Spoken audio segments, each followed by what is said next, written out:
Welcome to BCS SPA SG. Our speaker today is Sherilyn, and she's a key account manager at BCS. And we are looking forward to her talk. Please start.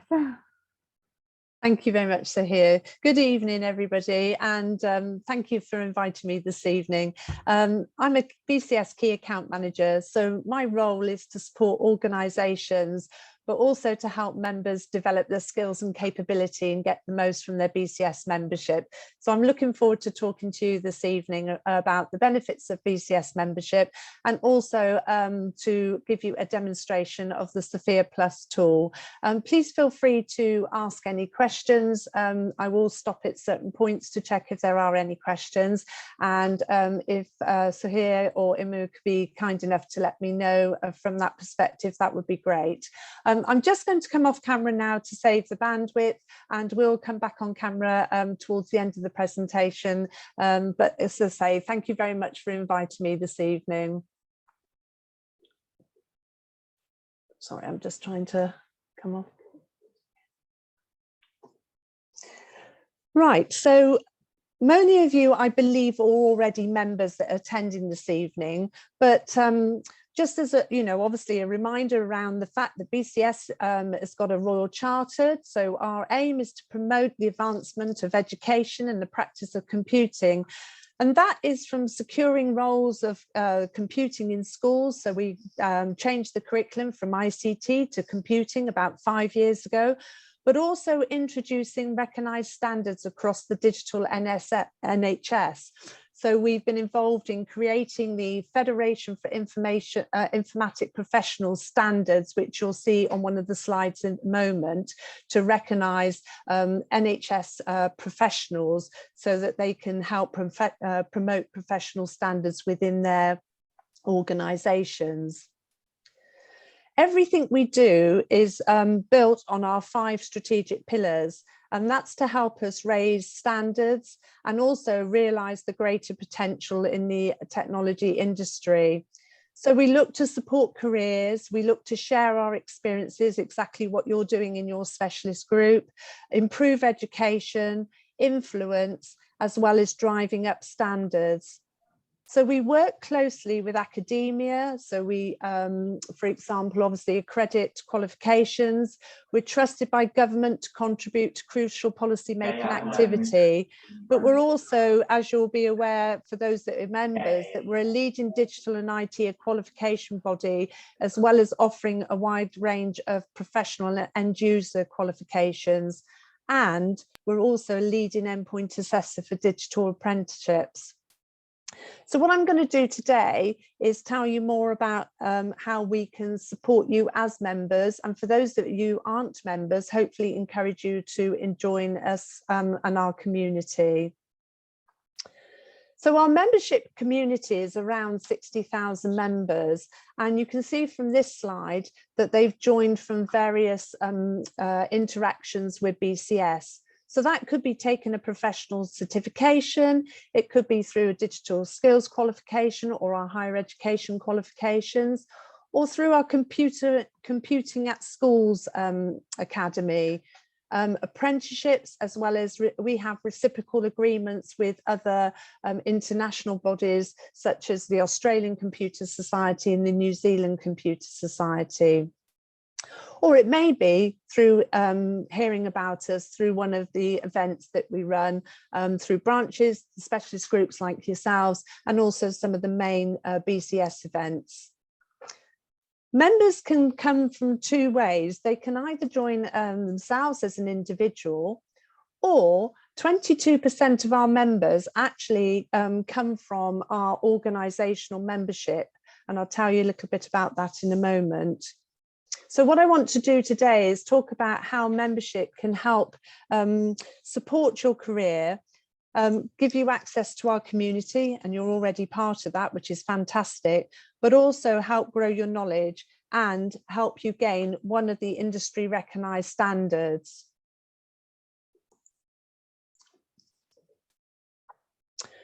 So our membership is all underpinned, along with our certifications, along with the registrations by SOFIA. And we're going to talk about that obviously a bit more today. So SOFIA stands for Skills Framework for the Information Age. And I'll give you a little bit more detail around that in the next couple of slides. But we look at responsibility levels 1 to 7, 1 being entry level, level 7 being the most senior level. And you can see here that the practitioner, practitioner and higher certifications are all aligned to the SOFIA, along with the registrations. So we offer RIT Tech, Chartered IT Professional, Engineering Council registrations, EngTech, Incorporated Engineer, and Chartered Engineer. And then finally, the NHS Informatics Professionals registrations, which acronym FED-IP. And then we've got the levels of membership. So the levels of membership are entry associate level. So that is somebody with recognised qualifications, so HNC, HND above, or a professional certification from BCS, or 1 year's experience. The majority of our members come in at professional level, which is the equivalent of 5 years experience, or it can be a combination of experience and qualifications. And then finally, we have fellowship, which is our most senior level of membership, which recognises eminence, seniority and authority. So, just before you go on, could you explain where student memberships come in? Yes, so with student membership, that there's no post-nominals with student membership, but what that does is give individuals access to tools, services and benefits as well. We work closely with universities. We have a university membership, the same as an organisational membership, where we support students and the university pays for those memberships. We also have student chapters to encourage individuals to come on board as student memberships. So they can apply for student membership, the same as they individuals who are interested in IT, but maybe don't have relevant qualifications and experience can join as an affiliate member as well. So there is a route in to that membership, or should I say a route in to having access to tools and services to help them choose and develop their career. Does that answer your question? Thank you very much. That's right. Welcome. Thank you. And please feel free, as I say, anybody to ask any questions as we go through. And as the highest level of membership that somebody can achieve is a chartered fellow. And somebody might hold more than one registration. So they might have chartered in terms of CITP, and they might have chartered as well in terms of CEng. I mentioned earlier about the organisational membership, and I just want to touch on that because where that differs to individual membership, obviously somebody will sign up, they'll pay their membership fees, and then they will use the membership as they want to and obviously get the best out of it in terms of what they're looking for. What I do in my role is also work closely with organisations to try and give value to the organisation, but also the individual members as well. So they will pay for membership for their staff. And what we do is give them membership places, which they can allocate to members of staff. And they do also get then a percentage of complementary registrations, professional registrations as shown here, that encourages the staff to take up these registrations and apply for these standards. What we also do is other engagement activity with those organisations. So to help them, as I say, raise professionalism within the organisation, work closely to form a partnership with BCS and encourage their staff to think about their, and take time for their personal development, because everyone's always extremely busy, whether it be work or family life. And as this sort of talk tonight indicates, people have got to find time to invest in themselves. And that's a great way of the company showing that they feel it's important that they do that, and to encourage them and to support them with that.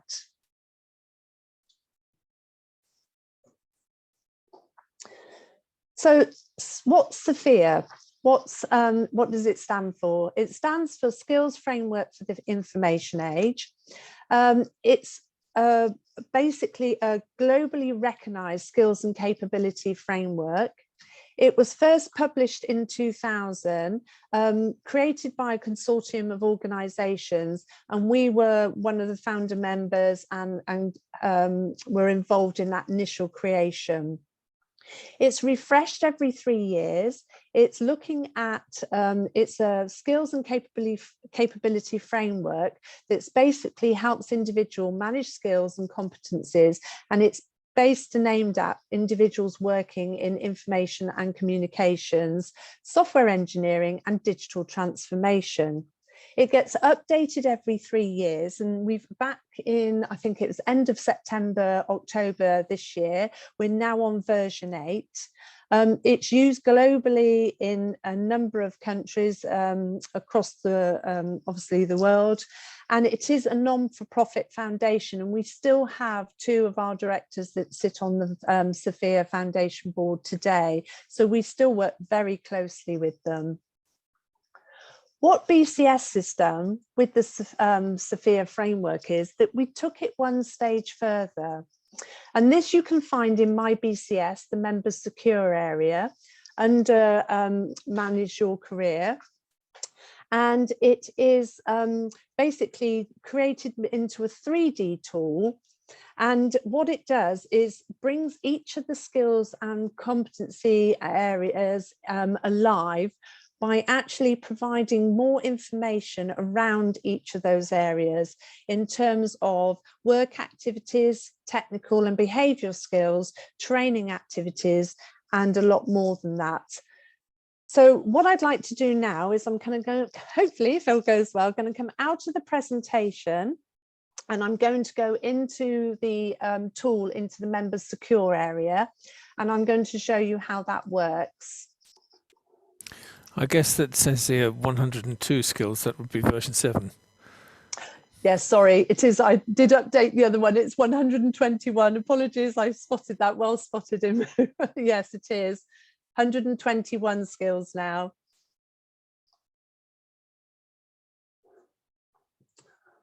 So I'm just going to, right.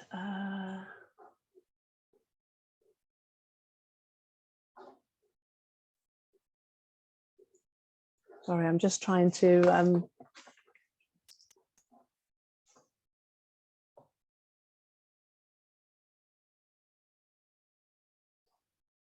while you're doing that, yes, apologies. I'm trying to find the trying to get onto my Outlook, not Outlook, into the browser, and it's not letting me for some reason. So bear with me. Beg your pardon.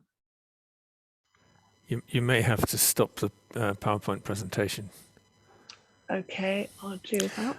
While you're doing that, can I just mention, for the benefit of those in the actual conference room at BCS London, I'm going to ask you to unmute so that people can raise questions if they wish to, because obviously you don't have as easy access to the chat. If somebody could just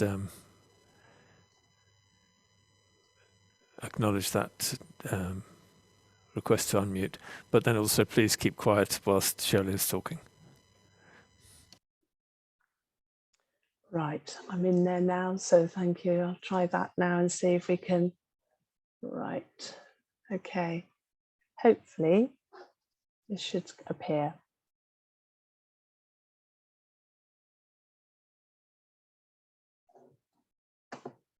I think we can all see that. Okay, so you should see that I've logged into the My BCS, the member secure area. You can actually go to career development here, browse SOFIA Plus, and then you get the drop down, which will give you then, there is actually a video on here. If anyone who's not used the SOFIA Plus element, I would recommend that you perhaps have a look at that.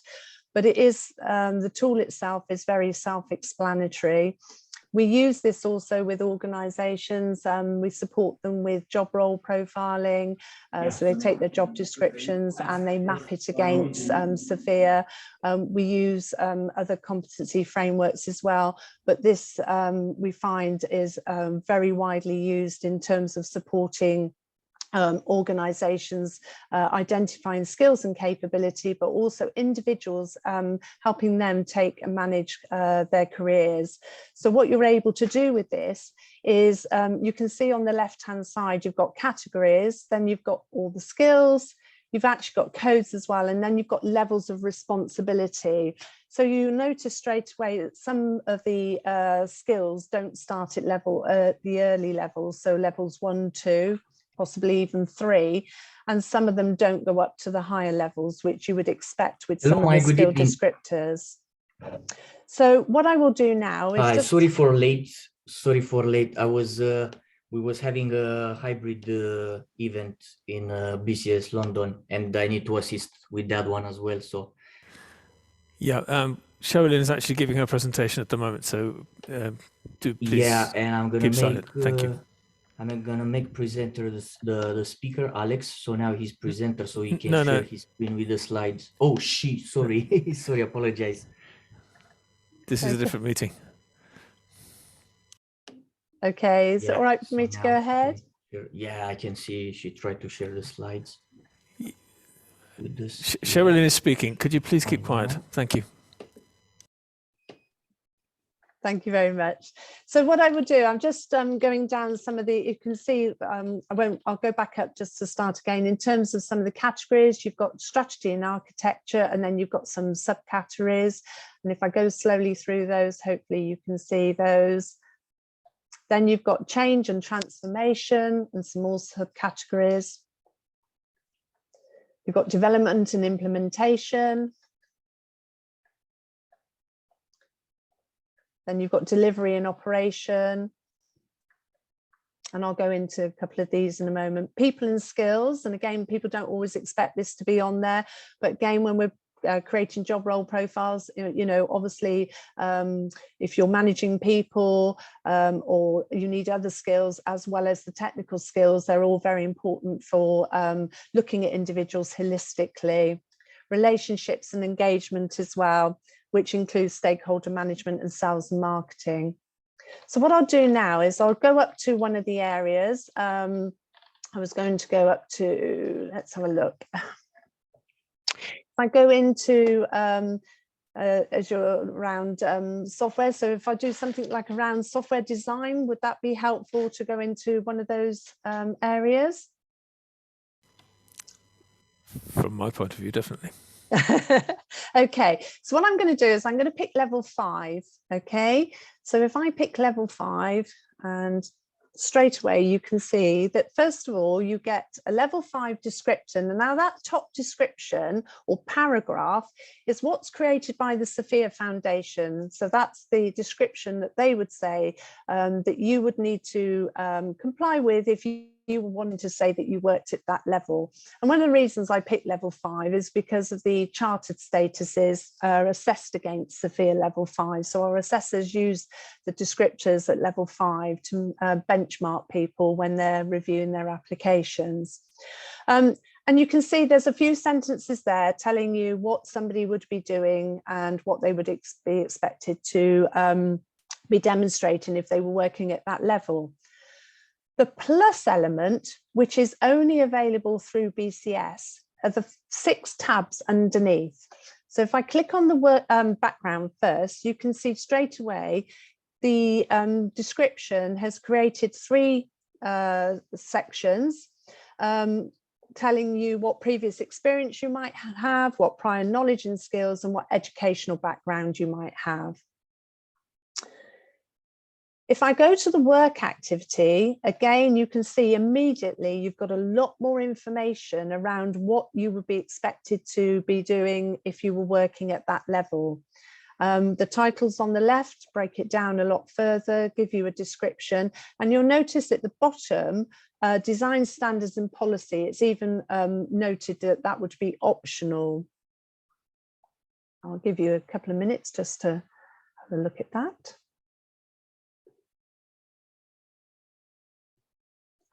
If you then go to knowledge and skills, again, straight away, there is a lot more information. So I hope you can see, you know, by using the plus, there is a wealth of information that is available to individuals who are able to go into My BCS, find the plus, SOFIA Plus within the secure area, and they can use this to benchmark themselves where they think they are now, but where they might want to get to in the future, or just, you know, what do they need to be doing in terms of training and development, or, you know, other mentoring or other skills do they need to acquire to ensure that they sort of keep progressing in their career and move up a level, or potentially might want to look at another skill level and move direction, career direction, and how do they fill that delta in terms of their knowledge and experience. And you can see on this screen that initially it talks about behavioural skills. So when you look at somebody professionally, you look at them holistically. It's not just what technical knowledge and other skills have they got, but also how does somebody behave? So, you know, your attitude and behaviours. So it all breaks down into that level of detail for all the skills, for all the levels. It then, when it talks about technical knowledge and skills, you can then start seeing from the second column in your left that it talks about being proficient in, an expert in, or familiar with in some of the skills. Now that's because with the responsibility levels, with entry level, it will talk about awareness or maybe familiar with. Then as you move up, it talks about being familiar with, again, might be a combination of awareness, of familiar with, proficient in. And then as you move up, so you have to have more proficiency. As you get towards the top end, it talks about being an expert in, along with being proficient in. However, there will be some skills that you might only be familiar with because you've moved away from doing the doing, but you still have to have the knowledge and understanding at a certain level. So this helps, again, individuals sort of think to themselves around, right, well, I understand that, I do that, and I know that, but do I know it at the right depth? Do I have the right level of competence for that particular skill? And again, that helps individuals think about, you know, whether they need any further training, mentoring, or development. You can also get guidance on what training might be required. So again, gives you lots of information on suggested training you could be undertaking, along with other activities you could be doing. So here, sort of, you know, deputizing, mentoring, research assignments, so just picking out a few. So again, it will also suggest other things that you can be doing to actually support your development.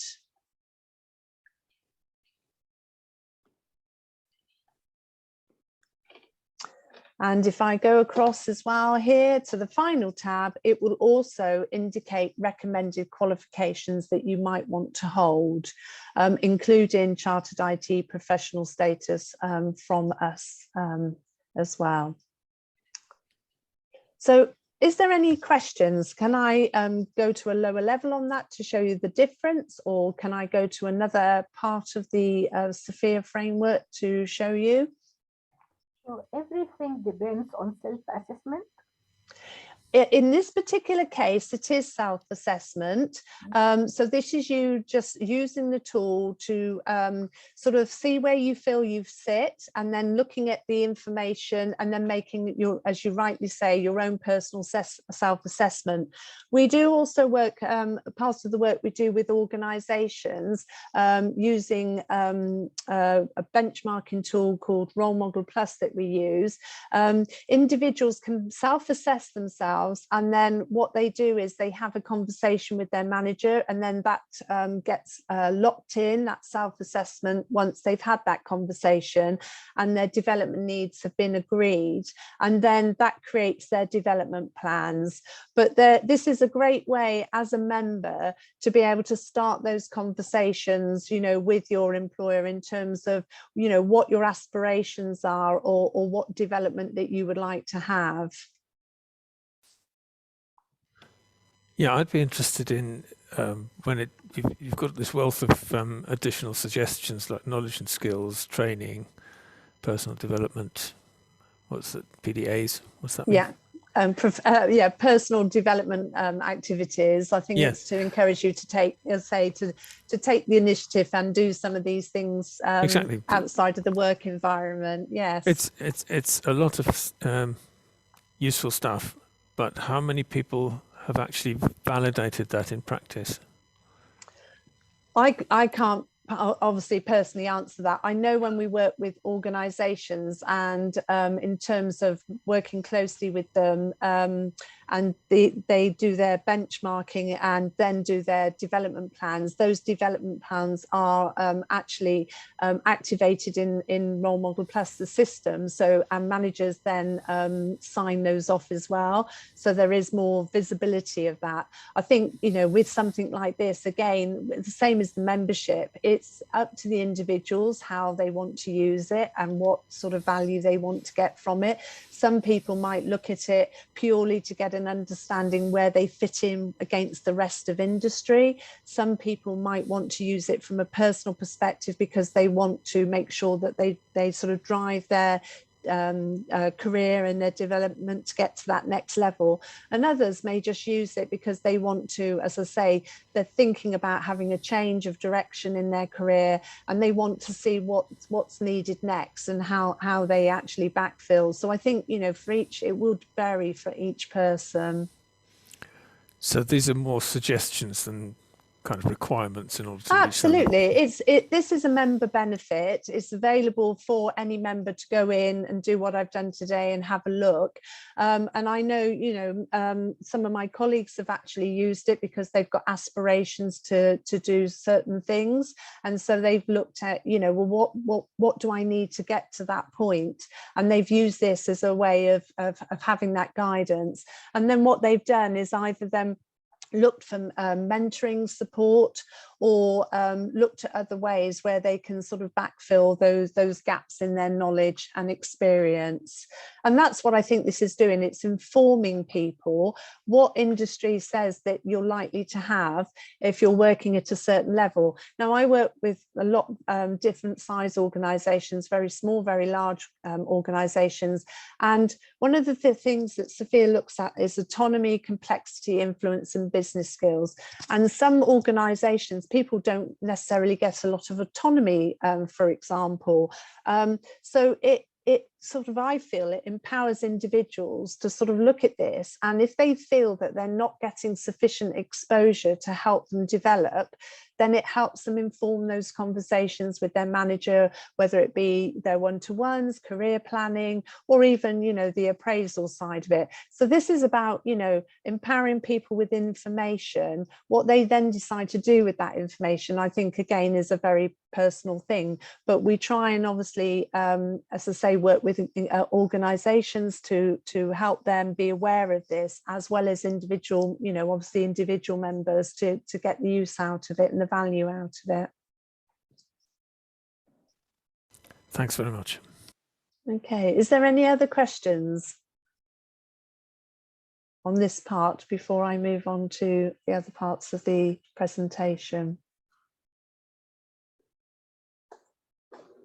Okay, I think I will have to again come out and share, and hopefully we'll go back in.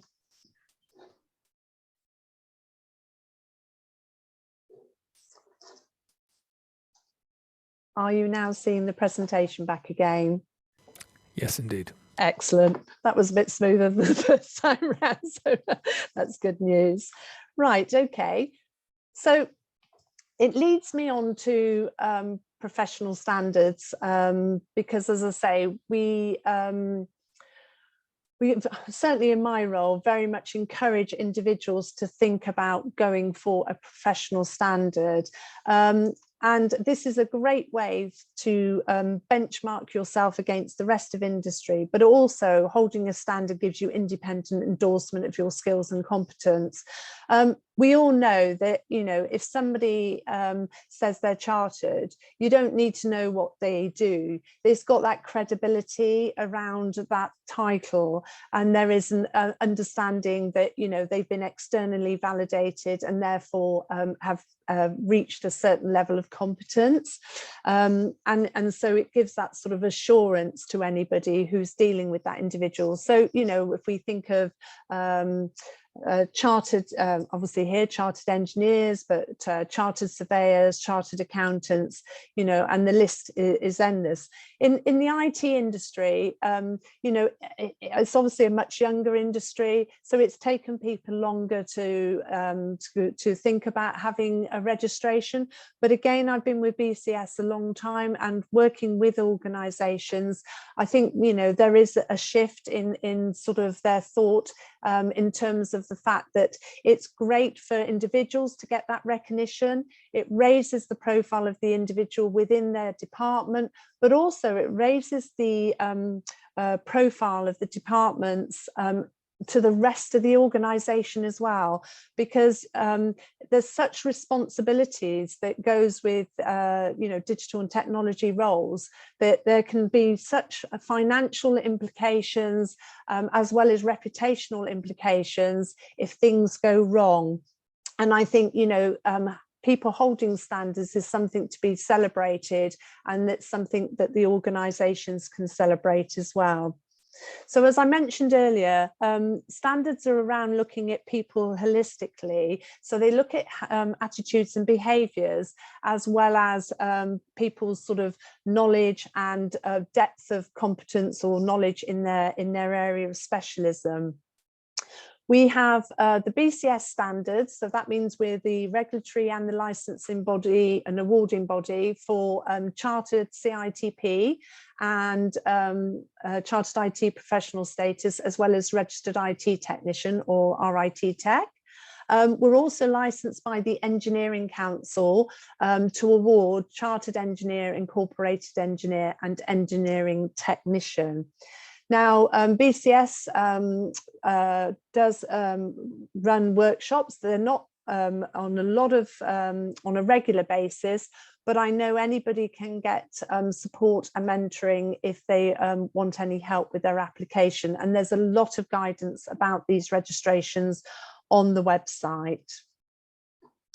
To just give you a brief overview of each of the registrations, the RIT Tech one, again, you can find the information for the registrations in the My BCS Member Secure area.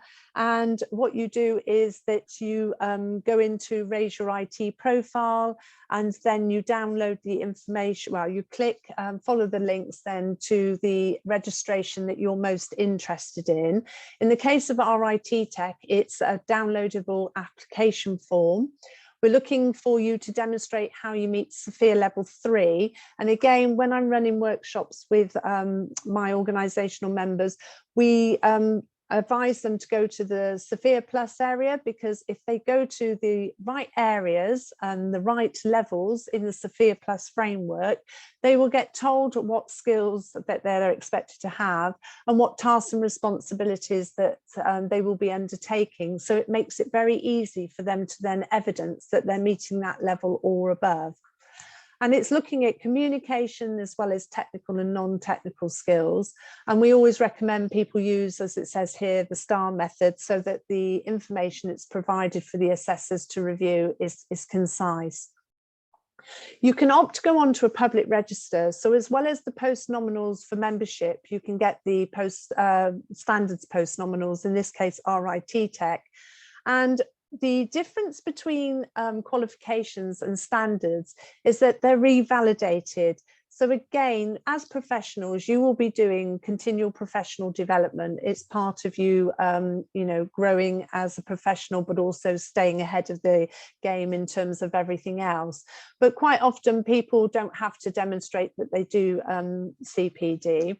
So with the registrations, they're revalidated, RIT Tech every 3 years, and CITP I'll be coming on to in a moment, every 5 years. And what we do is we ask for a CV and evidence of CPD, and that is, you know, what have you done, how's the added value, what did you learn, and then that's reviewed, and then you are issued again with a new certificate to confirm that you've gone through the revalidation. In terms of, you know, standards versus qualifications, people quite often ask me, what's the difference? Qualification is a snapshot of your knowledge at a given time. So you'll study for a subject, you'll take an exam or a test, or maybe do something to prove your knowledge, and then you'll pass. But within 6 months, that knowledge can quickly become out of date. But also what it doesn't do is demonstrate how you take that knowledge and apply it in your work environment. So how do you demonstrate that you have understood what you've learned and you can apply that knowledge? And that's where the depth of competence comes in. So what standards do, they look at, as I say, behaviours, knowledge, and they look at experience, and it's about evidencing how you demonstrate all three of those to meet the criteria for the standard that you're applying for.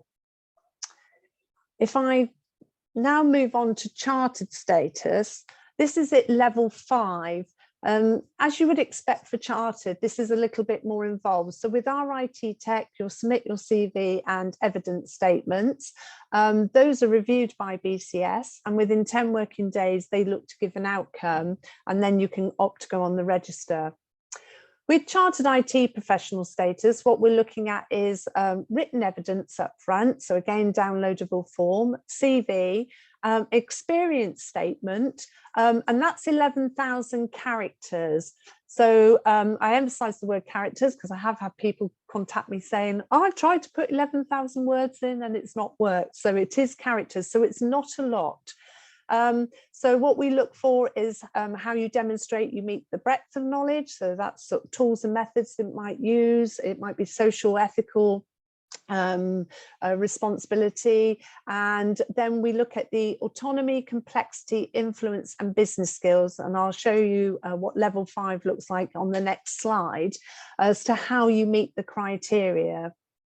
What actually happens is that the information goes into BCS, and then they will invite the applicant for an interview. And that's an online interview conducted on GoToMeeting with 2 assessors, one in the chosen area of specialism, and that's so they can have an informed conversation. And then the first 10 minutes, they give a presentation on a piece of work or a project which demonstrates their knowledge and depth of knowledge in their chosen area of specialism. And then the second part is a Q&A.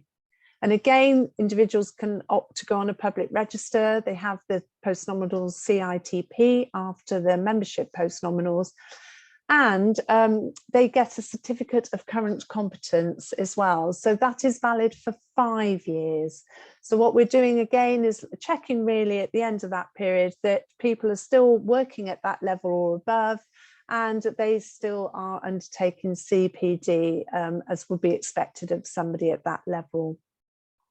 And to show you here, this is the SOFIA descriptors for autonomy, influence, complexity, and business skills. And you can see they're very broad. Those descriptions are very broad. So again, this is where the plus element comes into its own, because what you would do is go along to your skill that you will be interested in applying on, or your specialism, and then you would look at the SOFIA level 5. And then, as I showed earlier, it will break down all into that granular detail, and then you can evidence in an application how you meet that criteria. We also provide, as I said earlier, lots of guidance on the website in terms of how you can construct your experience experience statement as well. And we do have people that are happy to mentor individuals who want to apply for this. And if anybody was interested, I'd be more than happy to help support that as well. I mentioned earlier that we are licensed by the Engineering Council to assess the award of these registrations. CEng and IEng take the same process as chartered IT professional status. What I mean is, for that is you provide written evidence, and then you're invited to, in the case of the Engineering Council, they call it a professional review interview, PRI. So initially you have to demonstrate how you meet the criteria. And the criteria here that you have to meet, although it's still benchmarked against the SOFIA levels, as you can see below, the applications also have to comply to the UK spec. So that's the Engineering Council specification document, which you have to meet to show that you're meeting their criteria. There's two routes. Most people go through the experiential route. However, there is also the accredited route that some people can go through as well, where if people hold accredited qualifications, so in case of the chartered engineer, if you hold an accredited bachelor's honours and an accredited master's with the EC, you can then be exempt from providing the written evidence, and you can move straight to the PRI professional review interview stage. And then it takes a very similar format to CITP, no presentation, but there is Q&A for the assessors then to have a conversation with you and for you to showcase what you do and for them to then document that evidence of how you meet the standard. In the case of the EngTech, it then again follows a very similar process to our IT Tech application. It's a downloadable form. How do you meet the UK spec evidence and to meet that criteria? Submitted to BCS. And in this case, like our IT Tech, there isn't an interview involved. So the result is, after the review is carried out by the assessors, there's an internal validation undertaken, and then the results are notified to the individuals. And there is a lot of overlap between the standards, but you can see here, this is the sort of high level standard for the UK spec, and then each of those areas have got sort of sub competencies that you have to evidence against. So it'd be like A1, A2, B1, B2, B3, and we look for evidence for each of those. And in some cases, people might duplicate their evidence when they're submitting that because it is applicable to more than one area. But as I said in the beginning, people do hold CITP and CEng, and because there is an overlap, there is an opportunity to reuse evidence that you've already submitted for one application for the other. Before I move on to the other tools, services and benefits, is there any other questions around standards?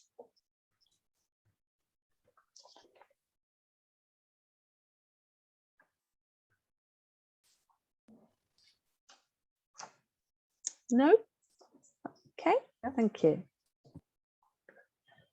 I think for anyone's career, it's it's important to think about having a mentor. We have this platform again within my BCS, the members secure area, that you can go and register on to request either be, to support others and be a mentor, or to have some mentoring yourself. And I can remember one of the, well, there's a few senior people that I've come across that have actually had BCS mentors and said that it's helped them to get to where they are today. They've felt that they've developed a really special relationship with this individual, and it's really helped them sort of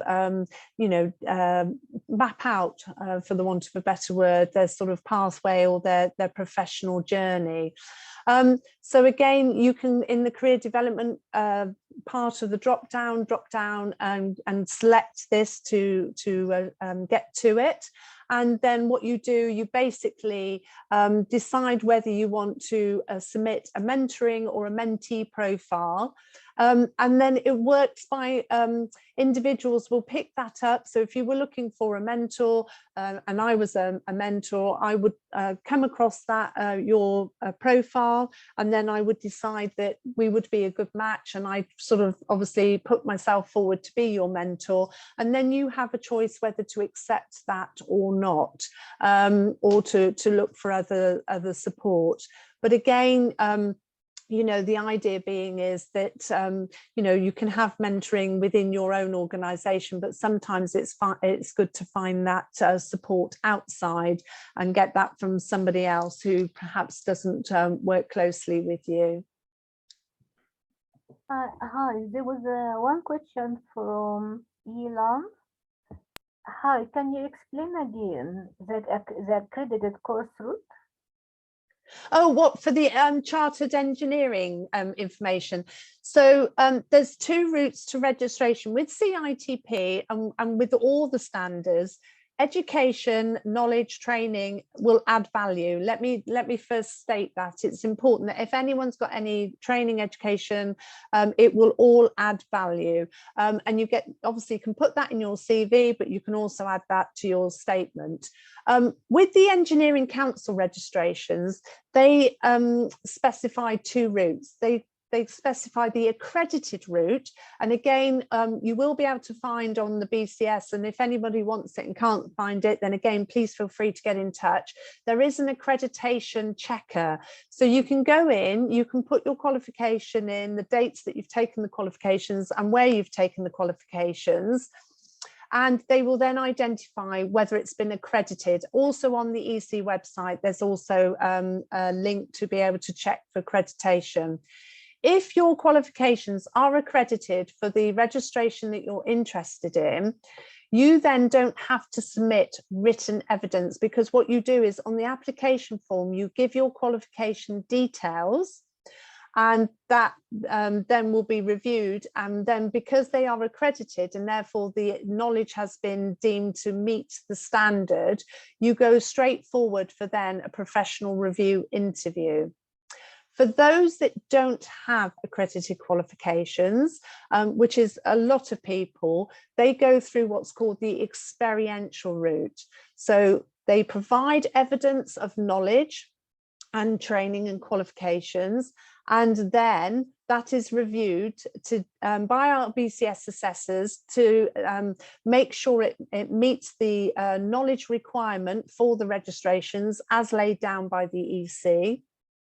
And then they will look at the experience, and if they feel the people have the relevant underpinning knowledge, then they will be invited for the professional review interview. So what it's doing is offering two routes to registration and not disadvantaging anyone that doesn't have those accredited qualifications. Does that answer the question?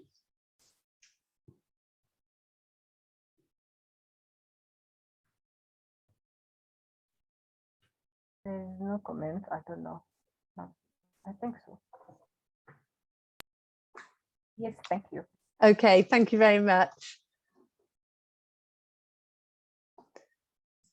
Well, I'm talking to obviously the converted in terms of the fact that you are already, by the nature of the fact you're attending this evening, part of our specialist groups, which is, you know, is fantastic that you're joining in and, you know, being involved in events.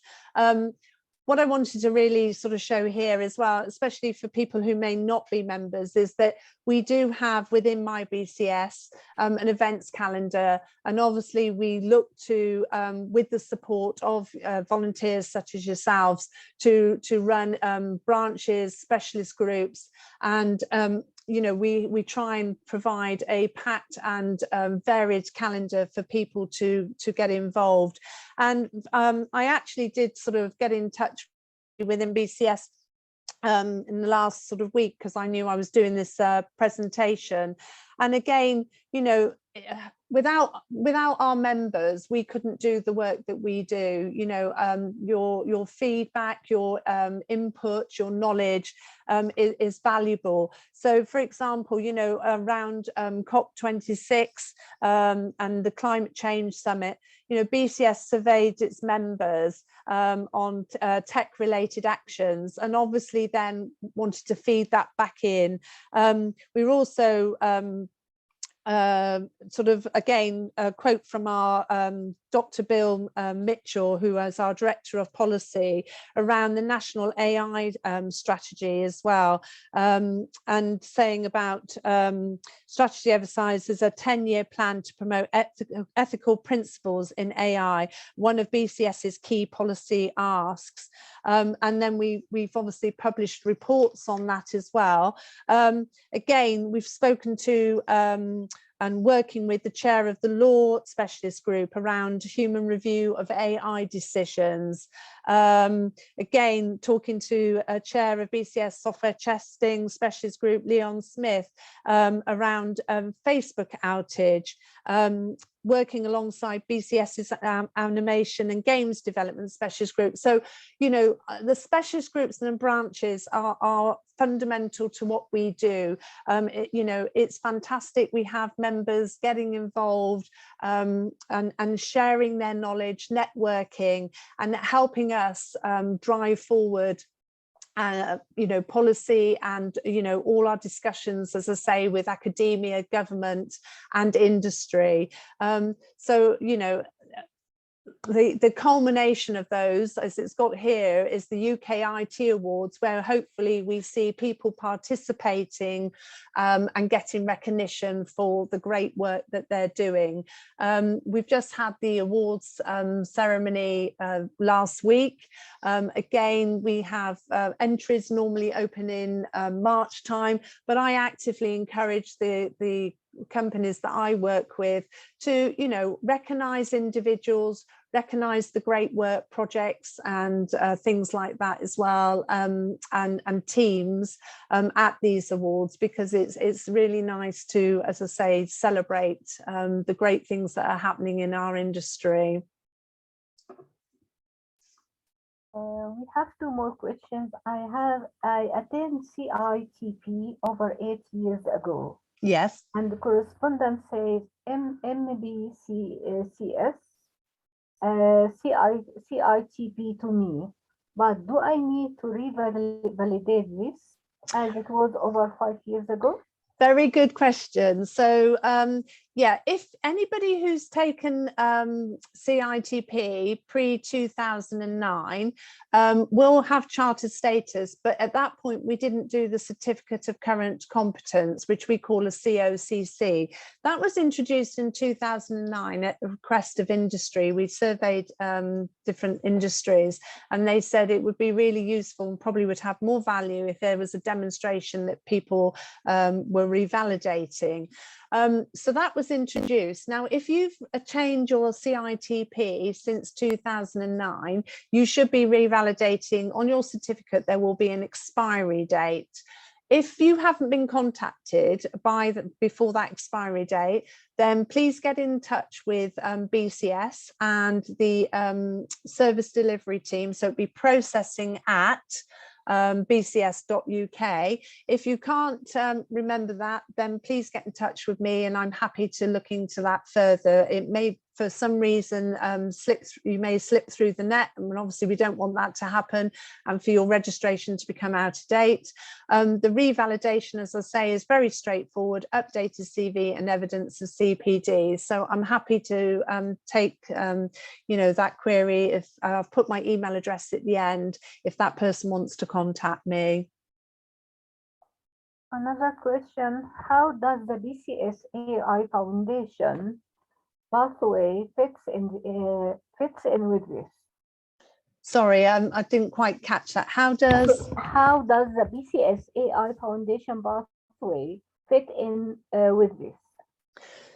So in terms of, the AI professional certifications, is that what they're referring to, the pathway of certifications that are offered? So Again, or going back to the original slide with membership, certifications and standards, they would contribute towards knowledge, and then a demonstration of a knowledge at a certain level. And with the registrations, that would add value, because assessors would see that you've taken qualifications at a certain level.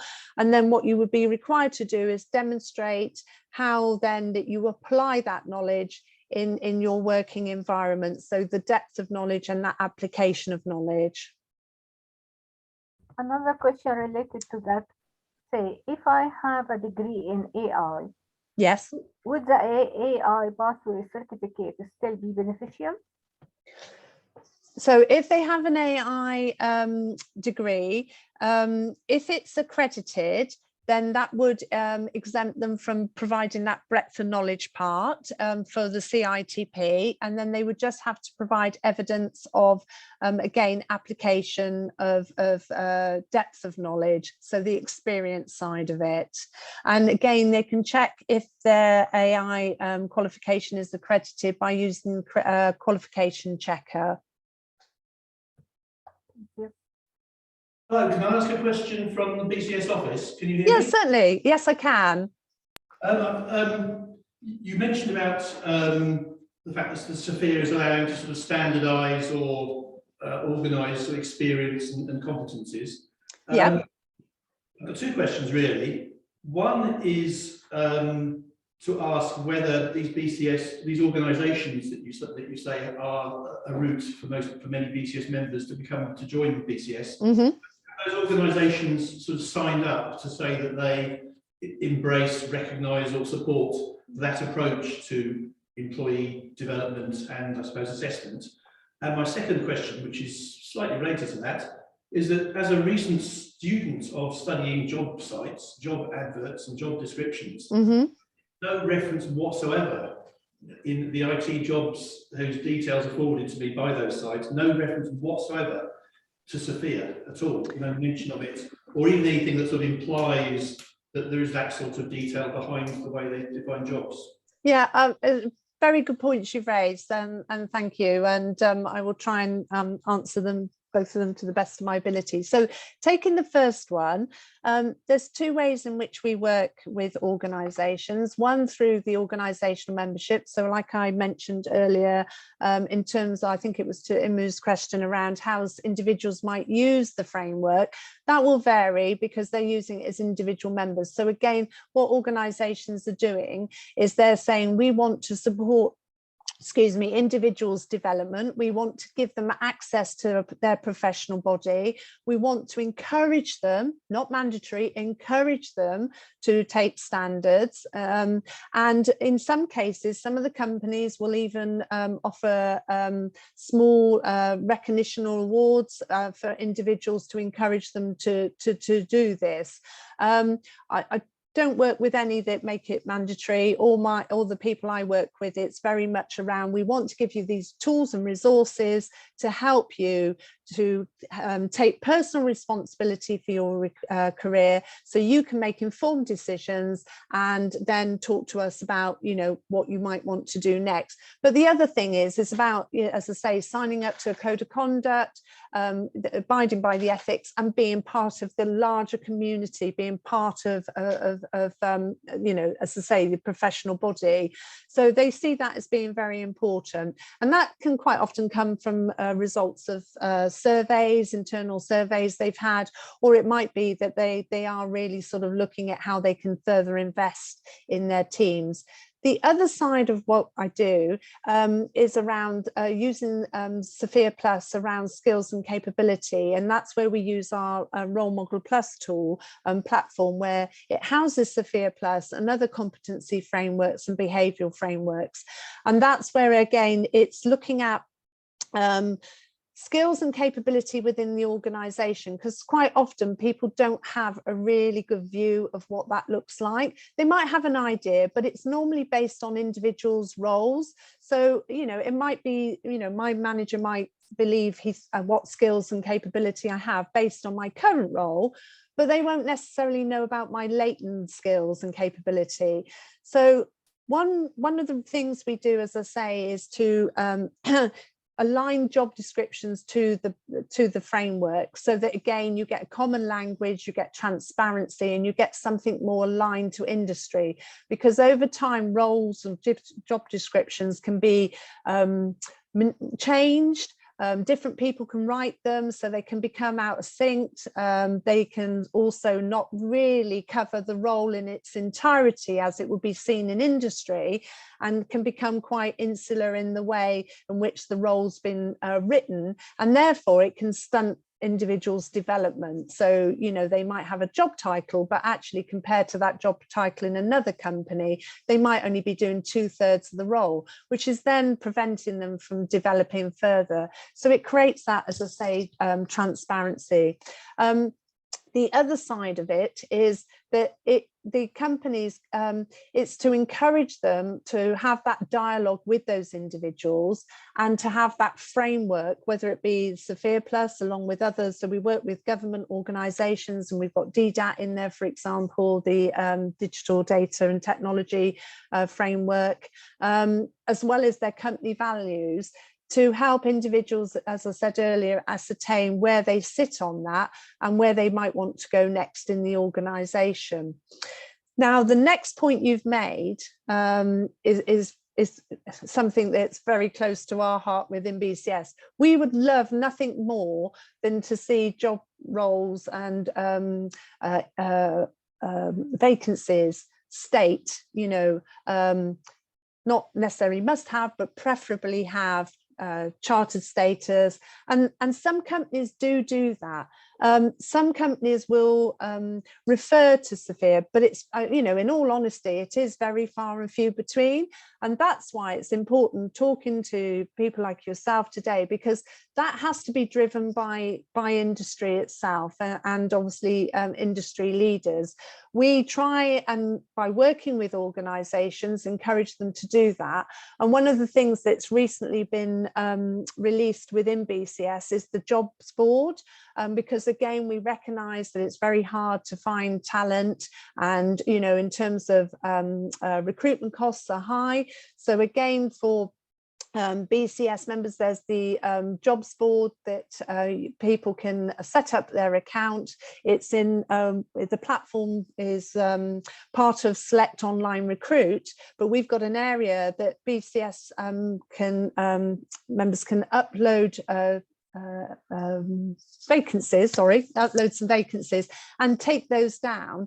And again, that's where we talk about SOFIA and standards and things like that, not within that particular vacancy, although we would hope, again, what we're trying to do is encourage people that are using the job board to refer to standards, to refer to the SOFIA levels, so that, you know, when people are looking at those job vacancies, that becomes something then that becomes familiar.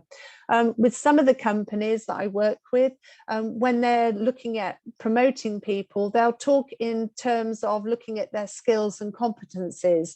So, you know, it's about how do I meet those skills and competencies, and then using those for that measurement to go for that next role.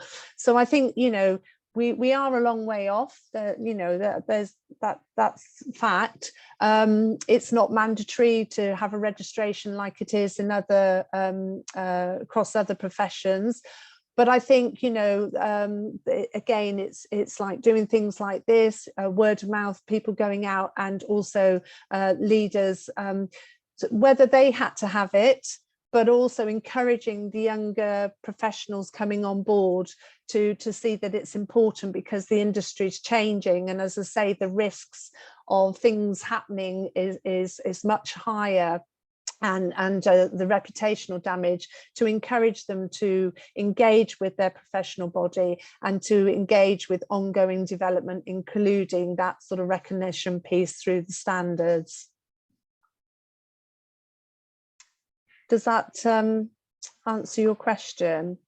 I think that will do for the time being, yes. Just as I say, anyone else here in Moorgate have any questions to ask them now? Yes, I have a question. I'm Jerry, and I'm in Moorgate, London. Case. Sorry, I can't hear you very well. Is it possible to, I don't know. Yes, I'm Jerry. I'd like to ask you a question. Can you hear me? Yes, I can. Thank you, Jerry. Hi. My question is now, looking about one of your previous slides, I probably didn't understand it, so that's why I'm asking the question. Now, if somebody has gone through the development, etc., to get its chartered status, Yes. according to your slide, would that person lose it if they haven't been doing their CPD? They would after 5 years, but I think it's a given that anybody, you know, most people are certainly working at chartered level, you know, are undertaking regular CPD. You wouldn't stay ahead of what you need to do in your role because of the pace that things move at if people weren't doing CPD. I think what the thing is, people don't always document what they do. They take it for granted because they're just learning it and growing all the time. But what we do is, as I say, we do ask for a record, and we do have, again, within the member secure area for organisations that don't, or individuals that work for organisations that don't have maybe a planner that you can document your CPD. So you can use the one in the member secure area, and as somebody goes to something and you can document that and what you learnt from that, or if there's, you know, as I say, if somebody's coaching somebody or mentoring somebody, or you know, contributing towards you know, activities such as this, or sharing knowledge and experience. There's many ways in which CPD can be gathered. It's not like it used to be where you get so many points. What we're trying to do is just make sure that people are taking that sort of level seriously, and undertaking a certain amount of personal growth during their time of holding chartered status. So is the reason for doing your CPD because you want to keep abreast of the knowledge? Because obviously, if somebody is a chartered engineer, there are some very basic and fundamental skills they have. Absolutely. Will actually move across all fields of technology and engineering. Yes. Just to keep them abreast of the current technology, is it? No, it's whatever registration you're undertaking, there will be relevant CPD you will be doing for all of them. So it is more around whatever field that somebody is coming from, or whatever their specialism is. It would be a CPD that would be relevant for their specialism. Or some people obviously move specialisms and move into other areas, and sometimes that can be some difficulty for individuals when they choose to go for a registration, is what specialism do I choose to have that conversation in, because they can have, you know, several that they could obviously consider due to their you know, their sort of careers and the pathways that they've taken. I think, you know, as I say, it's whatever area you're in, whatever area you're focusing on, whether it be engineering, you know, or sort of the technical side, or it could be somebody in a business analyst or a project manager. It's what's relevant for the work that you're doing, and is it relevant for the level that you're working at. And indeed, what you showed us earlier was that in the SPA-8, sorry, SPA+8, you get a whole list of possible activities that Absolutely. you can be doing in terms of CPD, and then all you need to do is say, oh, I've done that. And obviously you need to provide some kind of evidence that you did so. And the reason for this being brought in, as I said, was employers. And I know with EC, it's more random sampling. But again, people are asked to provide evidence to maintain their registration. And that's because, you know, people could have years ago changed careers, no longer be working in the environment, but still hold that status. And so, you know, arguably they would be out of date. They wouldn't be able to, if somebody wanted their knowledge, you know, in some ways it wouldn't be right for them to use that status if they no longer have up-to-date knowledge of the areas that they're working in. Is that it goes back to that assurance piece again, trying to provide some assurance and a credibility around that recognition. Okay. Thank you. Thank you. We've talked a lot about technical skills and focus on that side of it. But as I was saying earlier, and this is again very much around people that may be in their early careers. So again, sort of mentioning students or people that might be interested in developing their softer skills, because the focus can be sometimes spent on the technical skills. We've got Springboard, the online career centre, and again, that's in my BCS, the member secure area. This is a really good tool. Again, it's got a planning facility on here. It's got aptitude and personality questionnaires that you can complete. And those can be very expensive for HR departments to provide. And again, I've done a number over the years, and it's been interesting to see how I've changed. And as we all know, relationships in a working environment are key to, or successful relationships in a working environment are key to success, as well as you know, this sort of other aspects. And to give you an indication here of what it looks like, once you log in, there's a number of topics. It might be presentation skills, again it might be around career development, team working, self-awareness, lots and lots of different topics. And on the right hand side you can see there's a number, and that tells you how many elements there are within that within this platform talking about those particular aspects.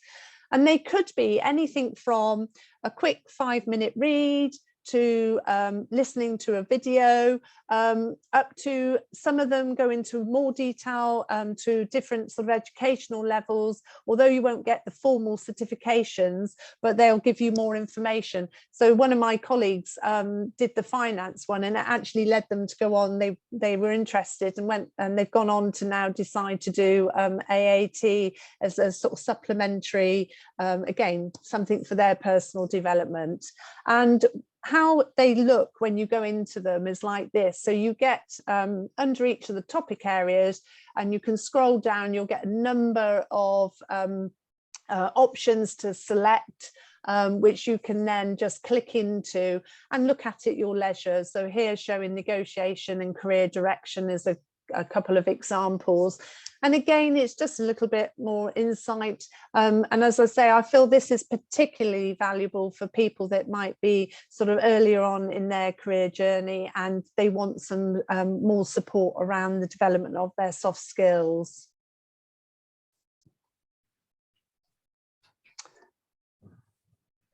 BCS issues a quarterly IT magazine. We also issue weekly newsletters, and we've got our publishing department. Now, there are back copies of the IT Now, for those of you members that may have not noticed, but there are back copies of the IT Now magazine within the Members Secure area that you can access. But again, we're always looking for contributions to the magazine newsletters from our members. So if if you haven't or are interested in contributing, again, I'm happy for you to contact me. I can then sort of connect you with our content team to have a conversation. You don't have to be amazing writers, because they're happy to interview. But again, it's all about knowledge sharing. It's about, sharing with other members, and again, helping them learn and develop. So, these journals and magazines are a really good way for individuals to sort of keep abreast of what's happening in other sectors and other parts of the industry, and hearing what's going on in terms and learning from these articles as well. So as I say, don't hesitate to get in touch. We have the bookshop, but there are some ebooks in my BCS, so look those out as well. But in the new year, our publishing department is looking to launch their digital library to all members as well. So look out for that, because again, there will be the books that BCS publish going into that digital library. So I don't know what form that take in terms of how you'll link into it, but I've just been given the heads up that that's coming in the new year. So again, a great way for developing knowledge.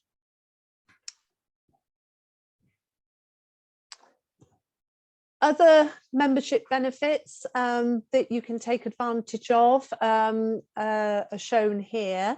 As I say, you're in the London offices. Some people don't know as members that those are made available. But again, you know, like the legal advice, the health plan stuff, you know, there's lots of benefits that members can take advantage of. Those are also highlighted in the member secure area in one of the top drop downs. So, you know, look out if you're interested in any of those. And again, if you want any help, as with all of this information, I know it's a lot of information I've passed this evening, but I'm more than happy to be contacted if there's any questions, or I can help anybody with anything else. But again, I feel like I'm talking to the converted here because you're already involved with being part of a specialist group. But, you know, going back to what I was saying earlier, I think in the response to one of the questions, how members get involved and how they take advantage of the benefits that are available through BCS is very much an individual thing.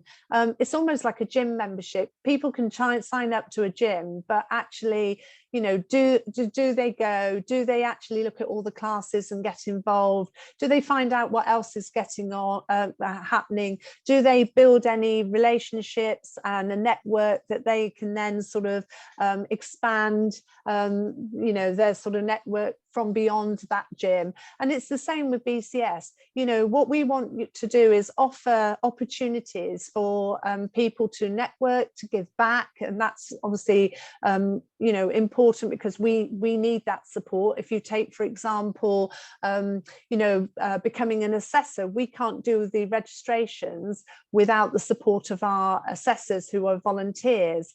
Now, you know, we value that contribution the same as we value the contribution of our volunteers for specialist groups and branches.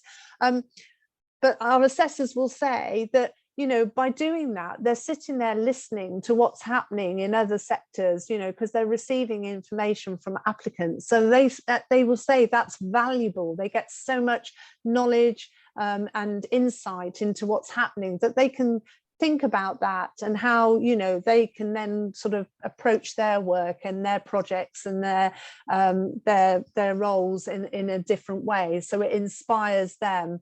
The same as speaker opportunities. You know, if we're always looking, certainly within my organizational membership environment, we connect people to share knowledge that way as well. So, you know, again, thank you for having me along this evening. Thank you for the invite. I hope I've given you a little bit of insight, you know, for those of you that perhaps aren't members, and I know those that you are members probably knew a lot of this already, but I hope I've given you food for thought as to how you might be able to still get even more use out of your membership. I have put a link on here for those that aren't members to, if they were interested, how they can become a member. And also, again, just a quote from our president that goes back to saying what I was saying earlier, that there's no way of sort of demonstrating to everybody, you know, that about sort of being ethical and we work into an ethical framework than being part of a professional body and getting accreditation. So for those of you that don't hold any standards and are interested, then please, you know, get in touch. As I say, happy to help in any way that I can. And I'm happy to take any further questions, but thank you for listening. Thank you. Yes, that was really informative. Thank you so much, Sherilyn. Oh, you're welcome. Is there anything else I can help with?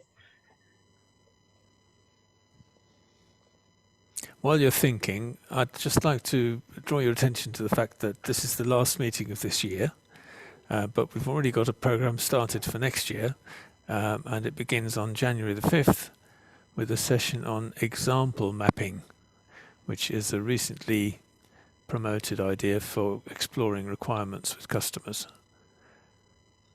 So that should be of interest to many of our practitioner members. I look forward to seeing you all in the new year. So are there any further questions for Sherilyn at the moment?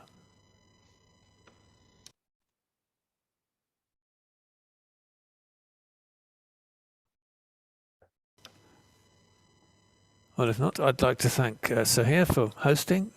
I'd like to thank BCS for providing the Zoom facility. And I'd like to thank particularly Sherilyn for giving us such an informative talk. All of us in Moorgate would like to thank all of those people you've mentioned already. So.